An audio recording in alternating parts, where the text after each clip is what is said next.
You cannot stop the shine. Onye chime, in fact, wiyo, kebino. Onye chimereze, you cannot stop the shine. Onye chimereze, you cannot stop the nkaka juju, nkaka ogwu agwara agwabara na. Amameburu na abana emedi ogwu ha na abarada, but ebe ọbụna ha ba agwa ogwu ahụ sigi na nkaka ya, nganga Igbo ka ya, nge nwa ka ya. Maka na ịka ya ka m sizie gị ọkwefrafa 2021 a. Onye ọbụla si na ọ ga-awụnyere gị garị na aja na garị gị si ya taa gbafu ebe a. Si ya taa si ebe a pụọ. Onye ọbụla ọsọ ka ọwụ si ya ga-awụnyere gị aja n'ime garị si ya na ego bekee si ya taa gbafu ebe a. Ọma mmenwu, ọma mme and osigodu na osi ike. Otu ọbụla o si wee dị na o si ike si ya na nke ya garị nke ya ga-eyede eye. Ọkwa ma a na-eyepụta garị eyepụtacha garị bifo abịa were ya mee garị wee mee nke ọnwụnwụ nke lili nke ọbụla mana ya nwa si na ọ ga-awụnye garị na nke ya na ọ ga-awụnye gị aja na garị gị si ya na nke ya ga-eyede eye ọ gaghị eye si ya taa gbafuo ebe a. Ego bekee kwuru otu ahụ akwụ m gị n'azụ site na gịnị na afro m gị na anyị iwe onye nke m ịwalaba m ọkwa ịghọtara kind of tin nganga Igbo abatago nganga Igbo na-enye gị obi aṅụrị ego bekee ego iji eme ọnụ ego iji eje mba ego iji anya isi si gị n'afọ nke ọhụrụ a na nganga Igbo ji nke dị iche wee bata na-asị gị kpọọ onye ifụ n'anya afọ onye ọzọ n'anya afọ onye ọzọ n'anya afọ onye ọzọ n'anya afọ onye ọzọ n'anya sị ya na nganga Igbo na Hot 93.3 FM abịago ọzọ and ego bekee ji eme ọnụ n'ọnọ n'oche anyị magonu ga-esi eme ya mụ na gị awụgoro 5 and 6 glue ejikọtaghị anyị ihe ọbụla ga-abata n'etiti anyị trailer ọbụla ga-abịa n'etiti anyị iwu movie train anyị ekewago ya anyị egbugo ya gbo ya riri si na ọma mme na this 2021 ka m ji na-asị gị nnọọ ị na-alaba ịnọ ikuku ịnọ ebe ọbụla ị nọ na-ege nganga Igbo radio show ebe ọbụla ị nọ ihe ego bekee na-amasị gị twale for you ọwụ na ofu onye mma ọ sị na a na-agba shatos ma na-agba shatos mana ana m anabata gị na-asị gị nnọọ n'ihe anyị na-eme nke taa nwiyo ọwụ na ị ka dị ndụ kwue n'okwu ga n'onu gị nwanne ị na-abata ị na-ewere oche no more shift for me here no more shift for me ọ nọ n'ile nwere oche nganga ụgbọma na-aga aga woto tụtụ gaga ọnọdụ otu aka nsi anabata gị na nganga Igbo radio show na Hot 93.3 FM nwanne mpaka eko o si wee na-ada n'ogbe na ama m n'ime isi nganga ka m gwa gị nke bụ eziokwu mụa m isikwa gị nke ikpeazụ mana ọnwa dị ya awụchigo based on major doings nwanne ịma na ebe ọbụla ị nụrụ ọ na-akpọtụ na Lagos ma na nwiyo maọbụ ego bekee nọ die sọsọ na nganga Igbo radio show na Hot 93.3 FM tawa adịghị iso nwanne gbaa redio gị ka ịkweta na ọ na-eme na ya na-agba aka ada ma aka hie na nwanne ịfụlala ị ga-ekweta ka ị na-akpụ mmiri n'ọkụ na ị ga-akpụ nwa ọkụ olewa nwanne nọ nna ahụ nke awụ nganga Igbo na Hot 93.3 FM asịgo m gị n'afọ ọhụrụ a ihe niile ọbụla ịchọ mewe nnọọ maka gịnị nganga Igbo okwu gị n'azụ chetakwa na anyị fụrụ gị n'anya and ife anyị n'anya ịhụnanya anyị nwere n'ebe ị nọ erika obuka maka nke a ka anyị na-asị gị na afa ọ malitere n'afọ 2020 2020 ka ọ malitere ka nọkwa n'afọ 2021 na ka ihe a na-ekwu maka ya ozugbo anyị abago na ka ewe onwekwa no wasting time no traffic no traffic no time to waste time 2021 now we are on the move. You want that kind of thing. Uje 33 kb ka ịbụ aga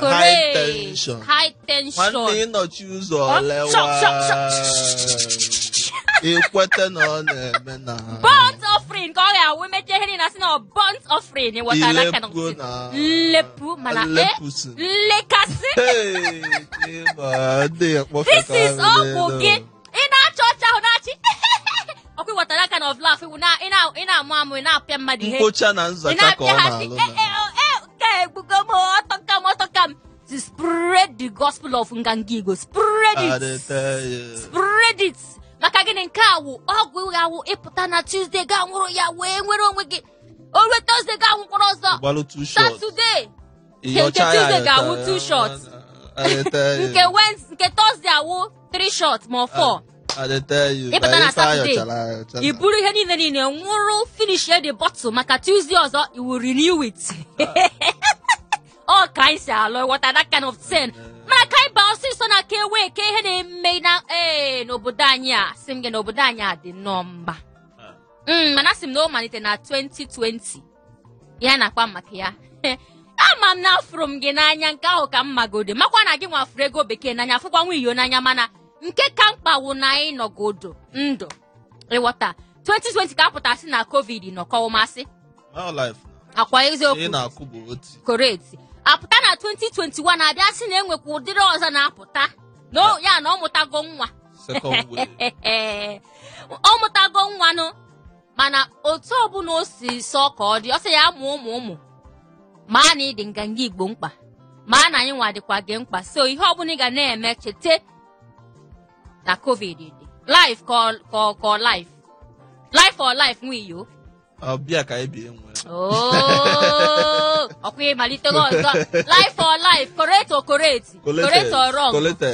n'Imo steeti ka ihe na-eme n'Imo steeti ka anyị bidogodo ebe ahụ adịtaghị nwanne n'osi wee dị nna ọ bụrụ na ị bụ onye Imo steeti ka m gbuwa alụ gị nke mee nke ikpeazụ based on latest doings n'Imo steeti. The number 1 citizen n'Imo steeti Senator Hope Uzodimma aka na-achị Imo steeti pụtakwa yesterday nwanne ihe fọdụzili ya bụ iji hanki na-eficha anya mmiri based on na obi tiwali etiwa ọ bụ obi lewala elewa nleka nwanne ndị na-agbazi ajụjụ ọnụ wee na-asị ya mpaka ife na-emezi ka ilu gị si wee dizie like this ka isizi wee machuzie ilu onwe ife emezie elu nke ilu gị dizi ka nsị ama n'aja nọ wee welite ilu elu chọọ ikwu okwu na anya mmiri ju ya anya ụfọdụ ya na-asị ka ezi ka nwunye o si aka ka nna agwa gị oti life ka nna agwa gị onye isi wee welite ilu elu wee sị nna biko nụ ndị bi n'Imo steeti na ndị bụ ndị Imo steeti na unu biko nyelụ gọọmenti aka asị ya mpagwa na anyị ife na-eme na ije ọsọ na kpọọ okwu afa na nwanne gwa anyị ka o si adị o wee sị na latest report na-enwe n'Imo steeti na-egosi na ihe COVID-19 na-egbu ndị mmadụ kịta bụ kill and dry na ọ bịazikwa ike ọgwụ oke kill and dry egbu ndị mmadụ based on that ka gọvanọ ji wee sizie na nke ikpeazụ na onwezi onye ga-afụ ukwu ezie again based on 32 ya na ọ ya amachie onwezi onye ọ na-advertise ele eze again based on na asị gị kpuo face mask ngị nwa asị na ede anụ ọkụ ya asị gị kwa aka esi na ede anụ na kịtazi na nyanwa ya ebidozi mebe woto personally na nke abụzikwa COVID-19 task force n'Imo steeti na onye ọbụla enwudo kịta n'Imo steeti ọ bụrụ na ikpulọ face mask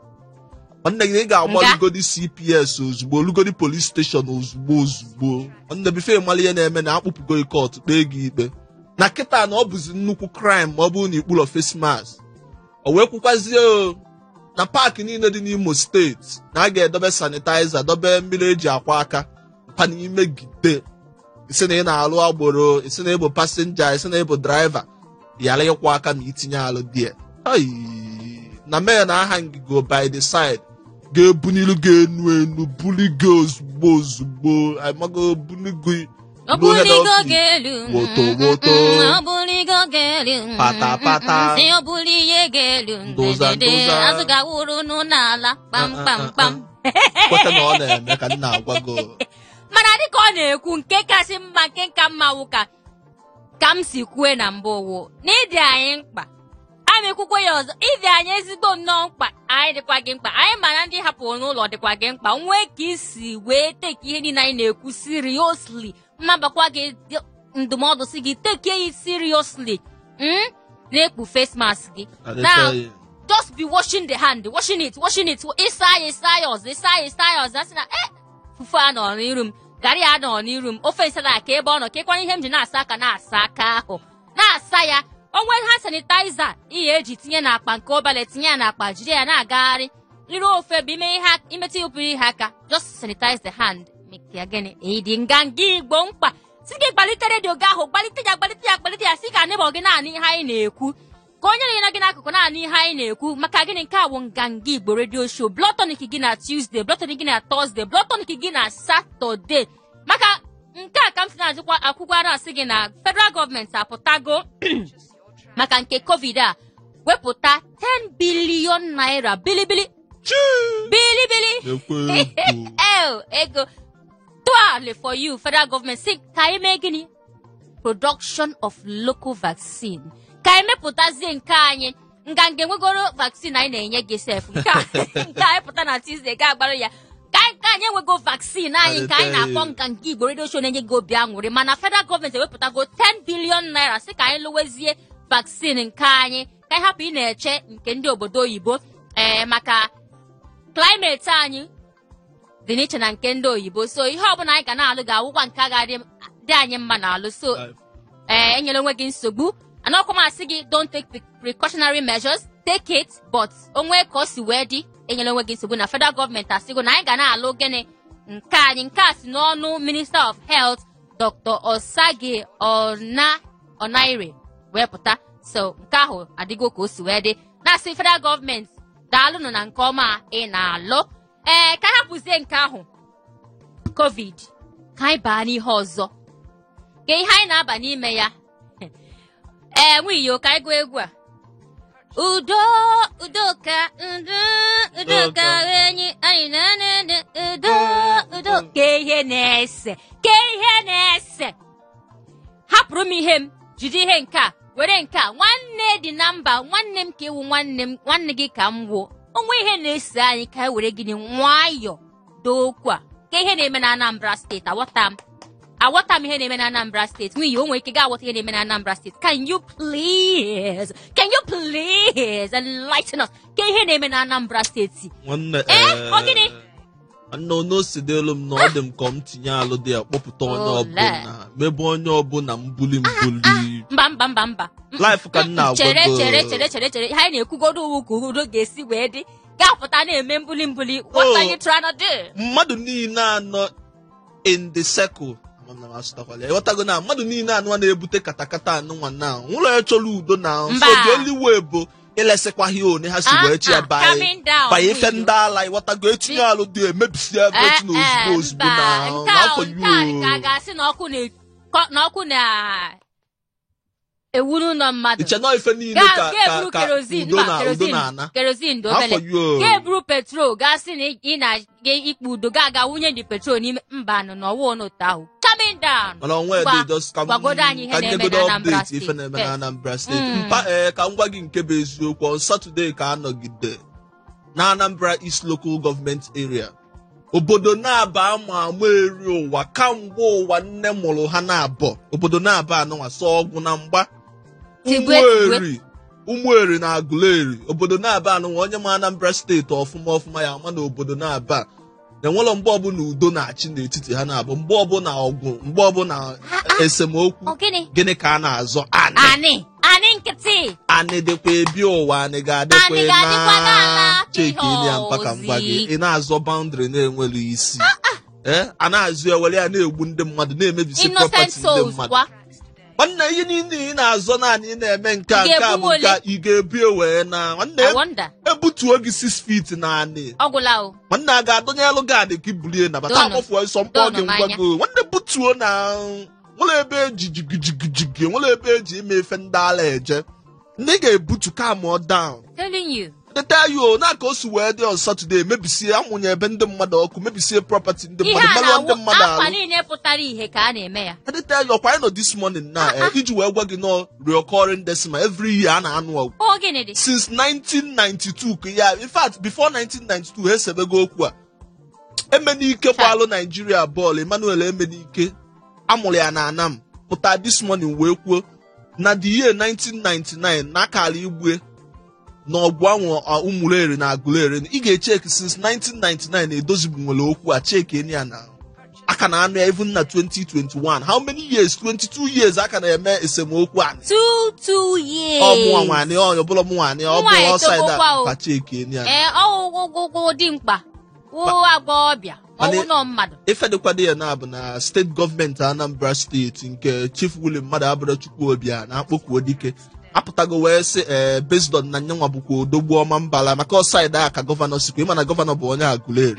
o wee sị mba na nke ka ife a ga-esuzi na-eme na ya bịazi ime ife ndị ala na ya ga-etinyezi alụ na based on that nyanwa etinyego wepụta mmadụ 22 based on ndị mụ ife a na-akọba idozi okwu peace committee wesfa biko na ọ na-enye ha 3 weeks unu tinye alụ n'ogbe ka amala ife ga-eme ka ebibezie n'udo na katakata anụnwa tigbuo na zogbuo na ọ dịghịzi mma and again okwugo na based on ya tinye kọfịu n'obodo na-aba na ọkụ 6 nke mgbede mba 7 nke mgbede na onye ọbụla bakpuo obi ya na-enweta gị n'ilo ndị amị bụ ihe nọkwa ọlụ eme gị mana nke ndị amị ada edebe ya echi niile na-enweta gị ozugbo na ọ bụrụ frog jump ma ọ bụ woto based on gị roll begodi on the floor ozugbo so based on that anyị nwere olileanya nwee hope na onye gọvanọ si wee kwego nkwa ya ga-etinye alụ ka ya dozie dị okwu mana nke dị mkpa biko na ọ nwere ebe eji esemokwu eje onye ọbụla kwuru ode ahụ n'elu ụwa na-agwa gị ya stadium nwere ebe eji nna obi adịghịzi m mma every year akwafuo ọbara last year mmadụ one nwụrụ na culture every year kwa anụkwa ọgwụ omenala na bịa isi Aguleri we just take this message home si ha na ọ dịgo mma ọ gịnị dị na-egbusi ndị mmadụ ka ọwụzi nnụnụ ka efi ka ọgịnị no taking it easy ihe awụ ndụ mmadụ nwee spare part ọwụọ moto owe gaa na ka ihe Alaba mba this part Ladikpo ị ga na Ladikpo ga grow spare tinyekwa ọzọ mba ihe awụ ndụ mmadụ ime ịnwa anwa mee ya ka ọgwụla nwa ezi ihe ọzọ emegara next thing wụzi 6 feet under the ground ọgwụla so be taking it easy ali nkịtị wi ha nọ in fact ka m were ezi ohere a wee gwazie anyị nwa awụ akpọ gị n'ụlọ si gị Chibuike Obiefuna ọkwa ịmala anyị ahụ nọ na Lekki Phase 1 ịmala ahụ si gị ama m ala ahụ bịa na ndị bego bekee chọọ ịlara ala ahụ now gasị ngwana let us go and you be going nna be coming down hapụ ihu m ihe ndị a ọkwa ịfụrụ ala anyị ncha bịara ụwa wee fe ala onwe ka o si wee ha ihe ga na-ekpe ekpere ụka Chukwu nye gị ezigbo ego ukwu nnukwu ego onye si na achọrọ ịnara ala ahụ gasị ya ngwa take it ga-ewere ego gị gaa goro ọzọ si ya come and see the land nke ngoro ego ebughị ibu karịa nke iwu no seriously maka ihe awụ ndụ mmadụ in fact Telemundo ka ị na-akọ ọwụ Telemundo eziokwu ka m na-agwa gị ihe a ma ị ga-afụ the reasoning behind it hapụzie don't be taking it seriously ngwa ka hapụzie ya ụtọ ahụ ka anyị gaa oh God ka ihe ego bekee na-agaghị anụ na gate biko ka ihe m agaghị anụ na gate na pastọ ọ pụtasị in fact nwunye chọọchị anyị chọrọ imepe the church mma bata na the church mana nweta echego niile m chọrọ inweta ime the church mma iburu akwa m larie nweta n'oge ma larie onwe ihe ga-eme hey except nọ na click ndị pastọ pụta sị na onye ọbụla okwu pastọ ka m na-ekwu ugbu a onye ọbụla awụ na ọ bịago na chọọchị m nọ n'ime chọọchị m wee kpata ego ọkpata thousands ọkpata millions ọkpata billions ọkpata trillions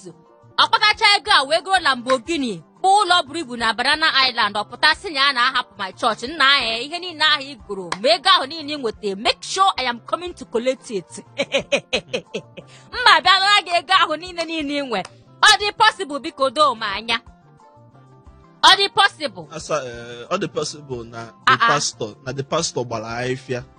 ọtago na kweme ya na mmadụ gbara ahịfịa based on o tinye something n'isi n'anya ya alụ na check any reasoning check reasoning na the pastor na-etinyezi onwe na ọnya nwa bụzi Chukwu na-agọzi ndị mmadụ na gị na-ase okwu based on na ị nọ n'ụlọ ụka ya wee yọta Chukwu something o tinyezi elu gị alụ na kọlụ gị ebe chọọchị ahụ adịghịzi gị mma isi ka ichenji chọọchị ọpụtasị gị ihe niile ị nwere enwe n'elu ụwa nke a make sure I'm coming to collect it. Alụ pastọ ahụ pipe ebe a ngwa pastọ ngwa bịanụ come and collect pipe ma oyi ya n'etiti medụla ọbara nkada iliju go afọ come to my house come and collect it ka mma ihe wu nsogbu gị let me know what is your problem ngwa anọ m eche gị mana ihe pastọ kwuru awụkwa m nwa kwuru o achọghị m ịkpọ aha chọọchị achọghị m ịkpọ aha pastọ mana ofu pastọ si iwu onye ewu na ịbịago na my chọọchị na ọ na-ala n'ime chọọchị m for weeks ngọzie gị ihe bịa dịrị gị na mma ịpụtazie si na chọọchị adọrọzi gị mma na ịchọ ịpụ nwanne wait for me I am coming to collect all the blessings. Ị na-anụ ụdị ya n'elu ụwa ị na-ekwete bụ na mbụ mana ị ga-ekwetezi ugbu a nke ikpeazụ ka m na-agwago ụmụ Igbo anyị ekenekwa unu Ngagi Radio Show na Hot 93.3 FM nwanne maka o si adịlụ gị here na every Tuesday, Thursday na Saturday nwekwa ife ọzọ anyị donye iru ime here na bụrụ sọsọ ịkpọfe ngị wabụ nwa afọ Igbo ka ịkwetegodi na ọ na-eme based on ibunye ntị gị enu na eze ga na-anala ikuku based on ọkwa mkpọ gị gwago wiyo n'obodo na ego bekee nwanne ya batago na mgbe maka isi eme based on na ya akọpụtago olu gị ife mee na part 1 na wee na-achọzi ịbanyezi part 2 based on ka ịma na season film ka part 1 and 2 standard film agwụ watago mpa chekiri ọkwa mkpọ gị ngwago mpe ife anyị ga-akpa today na wee bụrụ na abịa na family onanụ ọ dịka a ga-asị na enwe ndị ji ego na enwe ndị ejiro watago na abịakwazie ndị anwụ na-ejiro abịa na-enezi ya na ndị ji n'ọha nwa buchi ha n'ọha nwa ga-enyelu ha aka n'ọha nwa ga-eseti ha up mgbe ụfọdụ na-anụ efu mmadụ ọ na-agagharị na-agwa ndị mmadụ nwanne efu da my elder brother efu nwanne mpa m efu nwanne mma m na that man very wicked na o ji ego ọ chọrọ itinye elu m alụ na o ji ego ọgbọchi m nkịtị mụnwa na-agagharị n'ime ogbe na-eleka na-ata nna na afọ yo ya ka onye ọbụla ya na-agagharị na-ekwu mpa wee sị ka anyị burugodi wee bịa today mpa chekigodi na ụjụ anyị na-ajụ taa wee bụrụ based on na-abịa na family eji ego na onye ejiri ego ọ ewu bụ na eji ego ga-enyere onye ejiri ego aka ọ bụrụ na ewu mgboro one ka eji ego ya enyelu kata aka maka mgbe ụfọdụ ịma na onwe ndị bụ aka na were n'ụwa ahapụta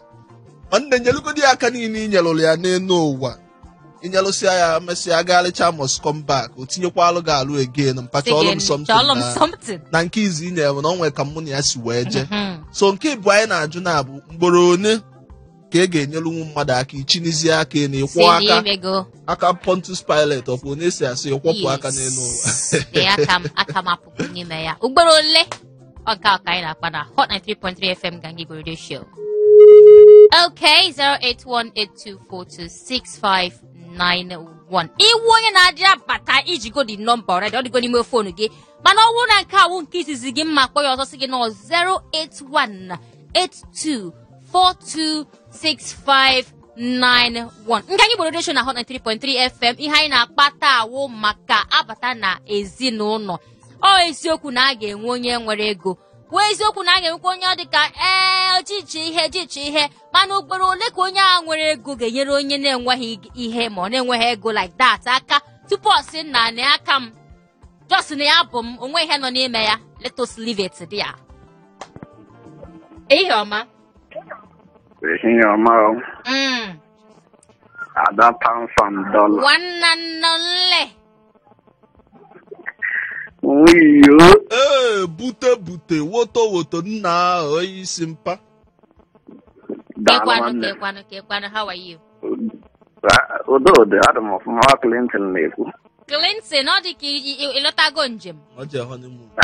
Abatagodo m. Ịlụchago nwa ada. Ije honeymoon. A na-abata nwa ya alọja. Mana ị ga-go gbaa n'ụkwụ n'isi ya haba how far you now? Ijego pepo. Emagara mgbe ka ha ruru ma m ga-otu mgbe ka dị enwetago ndị isi oche. Okay, nsogbu adịghị. It's all right. Ama m na iji ihe ịtachiri atachi na ịdị oke. As long as na mmadụ jere bata. It's very important. Very, very important. No, otuto dị lisa na ochego gị ga-aga n'udo nọta n'udo. Nke ahụ ya dị important.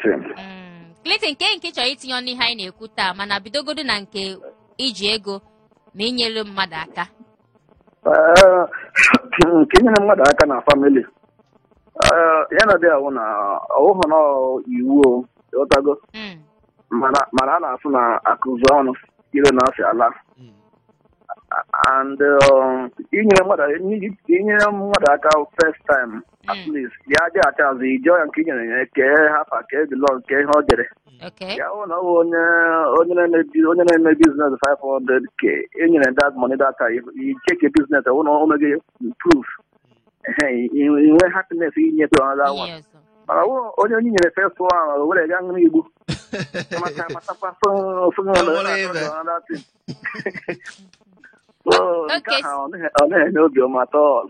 Okay, so gị nwa na-asị na o dependri ka onye ahụ nyere ego ahụ na mbụ ji wee mee dị ego. Yes, na ka o ji wee mee the first one at least icheke onye go oge ahụ n'inyekwa ya ego na addition onye a dị serious. Okay, so ịma ngụta ya n'ọgụ si okay ugboro atọ ugboro anọ ugboro ise any number of times ka ị ga-asị na ugboro ole. The first one, if you coach ready, yes, you going to be the second one. You may what's going to be better. You say na continue that I put to say what I go. Oh wow, darling.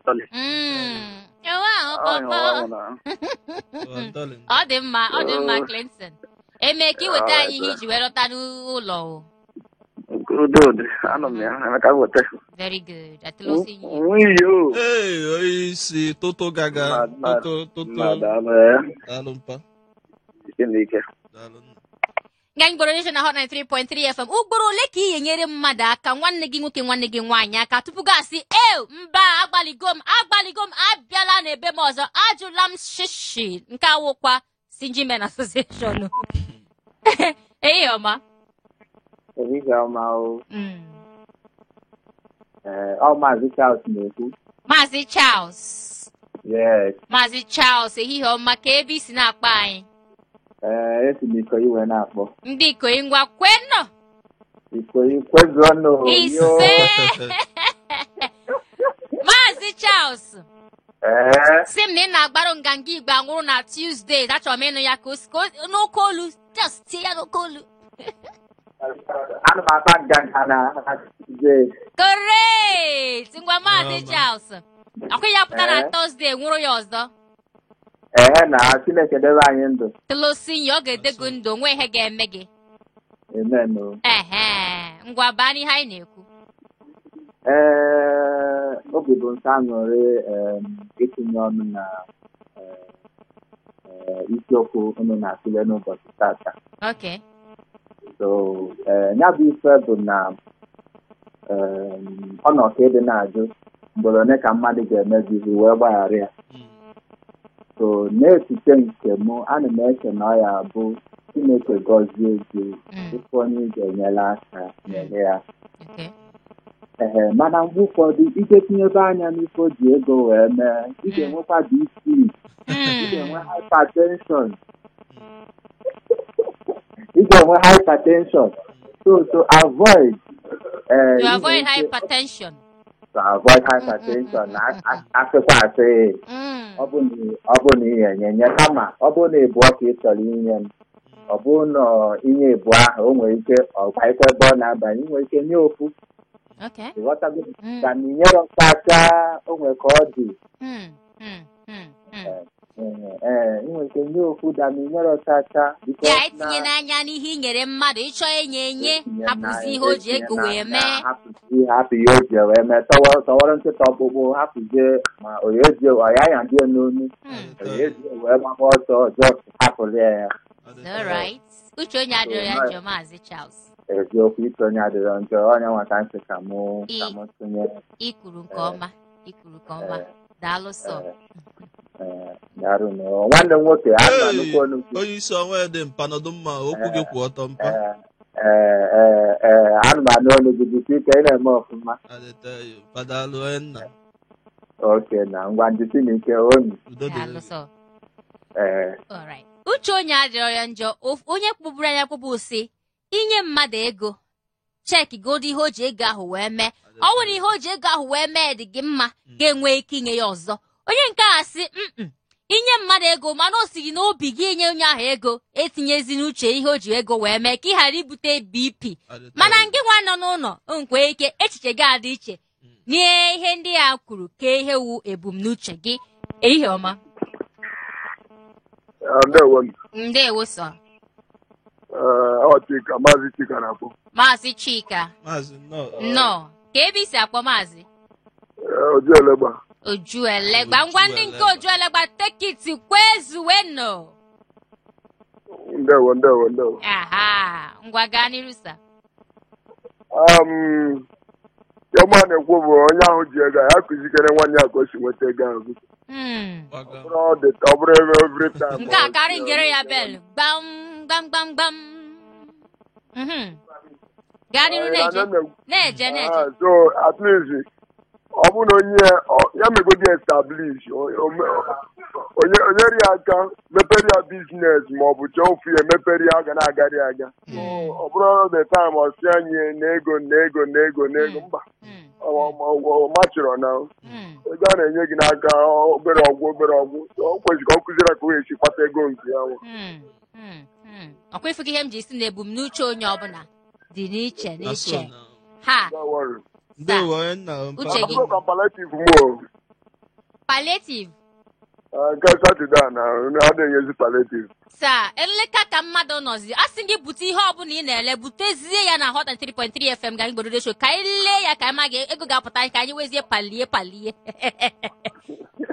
ọ ka o si wee dị anyị na-ene anya gị anyị chọrọ ị na-enye palliative wee eziokwu mana ọkwa efu ofe anyị na-apụta na Tuesday tee ya adịghị ụtọ pụta na Thursday tee ya adịghị ụtọ anyị pụtakwa na Saturday sie ya ọzọ sie ya tinye okpoloko ya adịghị ezigbo nnọọ ụtọ nwanne beta soup na money kill wetara anyị ego ka anyị na-enyekwa palliative ya mere nganga igbo ji wee wuru nke gị nganga wu nke gị na ọkwa ịma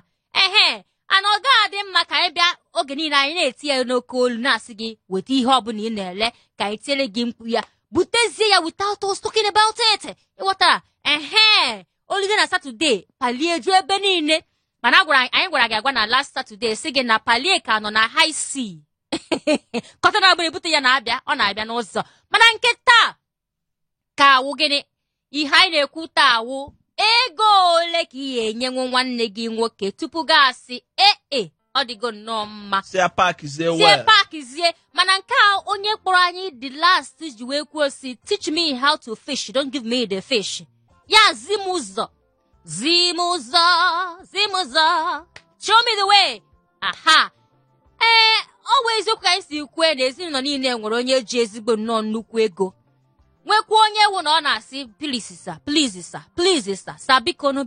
nyetụnụ m obele wụ na ọ na-aya ayọ mana ọ na-asị gị nyetụ m obele nyetụrụ m ndụ m aka mmadụ nọzi na nleka nyere m aka anyị na-ajụzi gị nwa n'ụlọ na-ege anyị ntị ole ugbe ka mmadụ ga-enyere mmadụ ibe ya aka tupu ya asị mba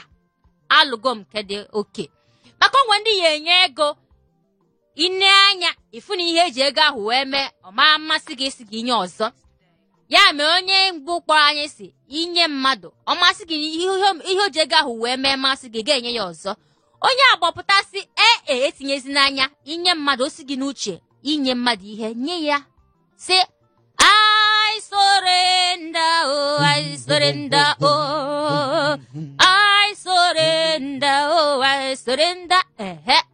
ịmagodo onye nke ọzọ pụta sị no zi m ka esi wee kpata ego a ka m soro gị kpata ego ahụ ka ihe wee bụ m n'uche gị nwa mana nke awụ nga anyị were show ihe anyị ka na-ekwu maka ya taa gwụ olu ugbe ka ị ga-enyere nwanne gị nwoke na-enweghị ego maka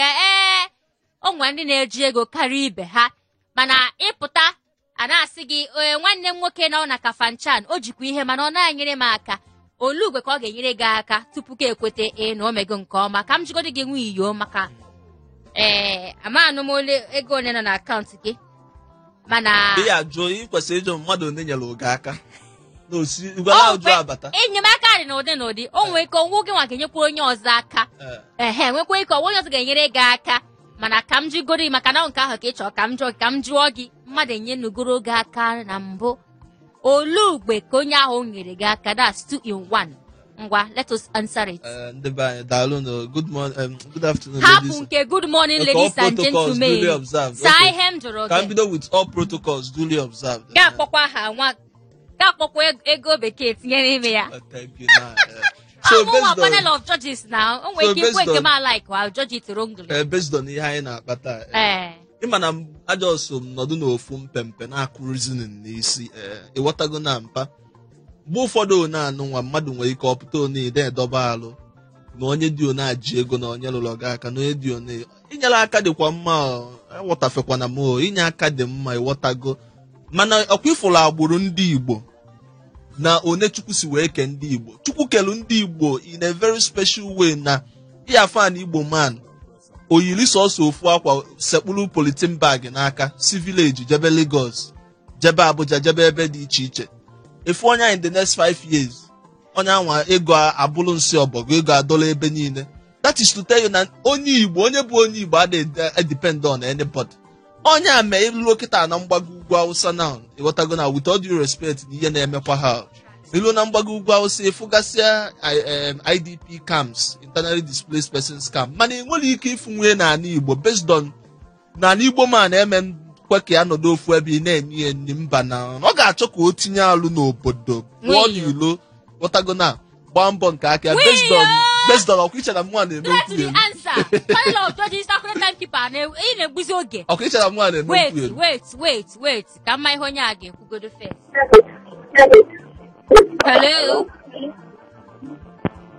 Okay, 08182426591, 08182426591, 08182426591. Abịa n'ime ezinụlọ nwe ndị ji ego karịa ibe ha. Olugbe ka ndị a ji ego ga-enyere ndị na-enweghị ego makwa na-eji ego ka ha ji wee jide. Olugbe ka ha ga-enyere ha aka gasị okay, you know what? I have tried it. Agbaligo m. Abịasịna na ezinụlọ m nke ijiwo m ego. Don't you come in. Don't you crossing the line. Maka anyị nwa na-adị asị ọkwa eziokwu na nwanne m nwoke jikwa ego mana onwekwa mgbe m na-adị ayị ego ọ na-ekwe enye m ọmanye m si ya nyedo m ọsị m ejila ego ha na-enye gị nwanne anakwara n'ego ka ihe iji ya eme anyị nweta ego ihe dị iche iche ndị mmadụ kwuru mana anyị ka na-echekwa gị nwa maka uche onye adịghị ya njọ ihe i kwuru ọ pụtara na ihe i kwuru dị mma mana ọ dị njọ mana nwunye oke nọ na-ekwu ọ ga-ekwe gị ọsịsa ga straight to the point saa ihe m jụrụ gị maka ọhịa na-adịghị agwụ m ike na ebe ị nọ mmadụ ga-ajụ gị ofu ihe gahapụ ihe a jụrụ gị kwuwa ihe ọzọ. So nke mụ a na-aza bụ triangular formula ọkụ ya apụ m na chemical equation zabazie triangular formula nwanne reason na mathematics mgbe m nọ n'akwụkwọ emegha m math ọkwa reason just uche ka m na-ebu gị na ọtago Christian religious studies ọtago na but back to ihe job na mmadụ enyere m aka ọkụ ya yes good n'enu ụwa nwanne m nwa nọ n'isi onwe m mmadụ enyenubegị aka n'enu ụwa ka nwa enyebeghị aka mgbe iji wee mata m aka ga-agbaji ya nwa enyetụbeghị aka ka mgbe iji wee mata m ị na-akpalizi m akpali na national television mgbe m gwa gị kpapụta ikwere kpapụta asa mgbe m gwa gị na o nwere ka o si jide m na njọ ikwe kpapụta ya nya ka ihe iji ya wee mee inye m ego ụnyaahụ enye m gị ego ekwena ka ndị national identity number block phone line gị na ikwuru ọzọ na I consult them gwa ha block in fact ha block everything about you. Take it back onwe ihe dị ụtọ ahụ onwe ka ha na block ma ka jiri ohere a wee gwa unu biko ka ekwue ya ọzọ bute ihe ị na-ele bute ya nganga Igbo redio chọkwa ịfụ ebe a ka olu gị in fact ihe niile gbasa gị wee ebe a bute ya ebe a ka na-ekwu okwu and so anyị na Facebook so anyị na Instagram Twitter TikTok ebe niile nganga Igbo radio show nganga Igbo radio just be following us na-eso anyị ịjụọ m ka m kwue Olugbe ka mmadụ enye mmadụ ibe ya ka tupu ọ sị na agbaligo okay ka m bụrụgodo oke a first okay ama m na-agbalị bata n'ihe anyị na-eme biko na-agbalịkwa ọfụma 08182426591 anyị nwekwa nọmba eji nweta anyị ma ọ bụrụ na ị na-agbalị ịbata n'ebe a ọ dịka hold up ọ dị n'ụzọ dịka trafik ọ dị n'ụzọ baa na WhatsApp nọmba anyị nwunye ogide iwe WhatsApp nọmba anyị Stella ozi dị based on ka o si adị 07080051850 ma o kwekwa gaa baa na Facebook agwara m gị na anyị nọ na Facebook ịbaa na Facebook zite anyị ozi ebe ahụ ka anyị kwupụta ụmụ ihe ọbụla ị chọrọ ikwu ziere anyị ozi ebe ahụ ka anyị kwupụta ya nwunye yo onwe onye ji gị ụgwọ because ọ dị ka ekwute okwu ego like this onwe ka na-adị gị na amanụ onwe onye nyere 2,000 naira gị na-adị enye Ada m edobe echi niile ife ga-eme echi ya mee n'ụtụtụ tata by based on ị ga-ekweta na ọ na-eme na ịchọ ka aka ọrụ gị ka o si wee ime nji nwe m ụgwọ na ijiri ego onye jiri ego ụgwọ ka ihe ga-eme ya eji m ụgwọ o depend the condition o ji jide m ụgwọ mana nke ha na-awụ ha anyị na-akpata ihe anyị na-akpa awụ onye eji ego inyere nwa mmadụ ibe ya aka mụa ahụ m ego na onwe m ọ baa n'ụlọ ịchọ ego just come and cut it ka isi wee chọọ ya ịchọ na millions ịchọ na trillions ịchọ na thousands ka isi wee chọọ ya just come and cut it mana onye ji ego n'ezinụlọ gị onye nugoro gị aka besides ifu mmadụ ji ego olugbe ka iche na onye ahụ kwesịrị ka o nyere mmadụ aka tupu ọ sị na ya agbali ibu ọ ha anyị na-ekwu na Hot 93.3 FM ga Igbo Radio Show nke taa and gị nwa nọ na-ege anyị ntị ịnụgo ihe ndị ọzọ kwu ka ihe gị nwa chee ọ ha anyị na-ajụ gị taa Ngangigbo na Hot 93.3 FM anyị nwere ozi batanụ si ka anyị gụpụta ozi anyị nwee taa nwunye ogini iwu ozi anyị nwere ka anyị gụpụtagodi ya first nwanne based on onye nke a zitela anyị ozi kịta na wọ́n si na ya bụ eloka onye ọma na o si Lekki Phase 1 wee na-ezite ozi o wee si o nwunye o na ego bekee unu na-eme m obi ụtọ pọrọkwa na ife ọzọ nọ hie eme na taa mgbajọ ya na gwa m ka o si adịzi based on that o wee sị na anyị na-eme ya obi ụtọ n'ime izu ụka anụ nwa anyị nọ mpọ nwa dị steeti anyị nọ hie na o wee sị o na ya na-ekene ụmụ Igbo niile nọ na Lagos na ọlụ aka onye ọbụla na-alụ na ihe onye ọbụla ji achụta ego ọ na-eri wee na-ekwu na ngọzi ga-abụ nke ụmụ Igbo iru na azụ ha niile ya bụ eloka na ya si Lekki Phase 1 wee na-ezute ozi onye ọma nna ahụ anyị kele gị eloka ka anyị onye nọ n'ekwentị anyị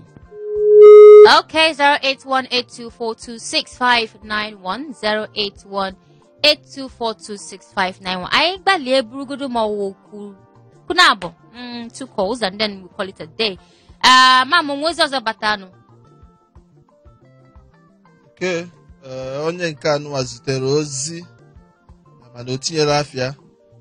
Ọ sị na ọ bụrụ mgbe niile ka mmadụ ga-enyelu mmadụ ibi ya aka. Na-esi na-anwụ na-aga n'ilu na-enyere aka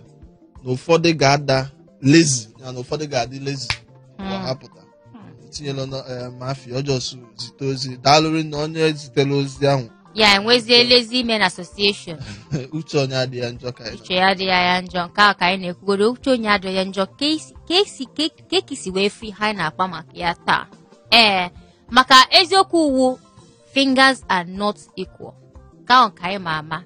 mana anọgo m fụ ka mmadụ na-adị apụtasị nwanne m nwoke nyetụ m aka ọ na-enyere m aka ka eke isi wee fụ ya nwanne ka o si ada n'ogbe na ka ife na-emeda wee ka ijezi nwanne mma ife anyị na-akpatudo nwere ife ọzọ anyị bụ wee bịa based on inyelu ndị mmadụ aka ụfọdụ na-awọtafie ụfọdụ oge asị nwanne na ị na-etinyelu mmadụ alụ steady na onye ahụ ga na-emezi sọsọ nyem o megidezi ọ bụrụzie ka a na-ayọ nwanne ọ bụkwa na ị na-azọ ka a na-ayọ based on ọkwa egwuregwu ka m ji afa gị egwu etekwana ya personal on me mana ụfọdụ oge a na-asị nọ magụ mgbe anyị pempo na onwe ka isisi mmadụ nyegodi m ọsị agụbalụ gị ka a na-ayọ ka ayọba chukwu daadị onyeisi oche asamam na igburu ụdị egwu a na ụmụazị mba na nke kazi mma kacha ihe niile ewu na ka anyị nọ na-eme ihe a sị na time waits for no man ọ ga-ewe nwayọ na-aga oge adịrọzi ihe anyị ga-emezi iwu ka anyị bịa buruzie akpa anyị ka anyị lawazie maka ihe ndị ọzọ nọkwa a sị na ekele ọlụ eke anyị mechego nke anyị ihe ọzọ ga-apụtazi na Hot 93 FM ga-eweziri ọnọdụ anyị alawazie ọ dịzie na Tọzdee anyị abatakwa ọzọ ihe ọbụla adịrị anyị gbasa gị nwa afọ Igbo anyị akpa ya ebe a mana tupu mgbe ahụ chetakwa na afụrụ m gị n'anya nke ukwuu ego bekee fụrụ gị n'anya nke ukwuu mụ na gị adịkọ ka 5 and 6 ego iji eje mbe gị ji anyị si ego iji eme ọnụ na-asị gị biko nọdụ mma COVID a dịkwa very very real biko na-eyi face mask gị na-asa aka gị ihe ọbụla si gị mewe nnọọ biko mewe nụ ya akweghịrị ịnụ ihe anyị kwuru maka ihe na-eme na Imo steeti biko gwa onye ọbụla ịfụ n'anya fụkwa gị n'anya na COVID dị real ka ha na-eme ihe niile ha kwesịrị ka ha na-eme. So Nganga Igbo Radio Show na every platform, Facebook, Twitter, Instagram, ebe niile, TikTok, Nganga Igbo Radio Show, Nganga Igbo. Ịchọkwa iso mụ awa ego bekee ọ just ka Ego Diva, KAEGODIVA. Onye dịka gị ọ gaghakọm ka mfụzie gị na Thursday ka chifo. Igbo mụrụ nze mụọ ọba n'ebe anụnwa ka anyị ga-achịkọta ya na nnọkọ anyị nke tata. Nwanne biko dododo ka nna ayọ gị, nwanne ịmalụ nke na-ede mma ị na-eme jisi ike na ya. Nwanne nke adịrọ mma ị na-eme sepụ aka dị ya based on na ọ bụ gị ka emere ụdị ife ọ ga-adị gị ma mpachi eke ọkwa mkpọ gị ngwago n'aka nsi wee na-asị gị onye afọ taa ka afọ echi nwe ihe ọ n'obodo mpa ka emesịa.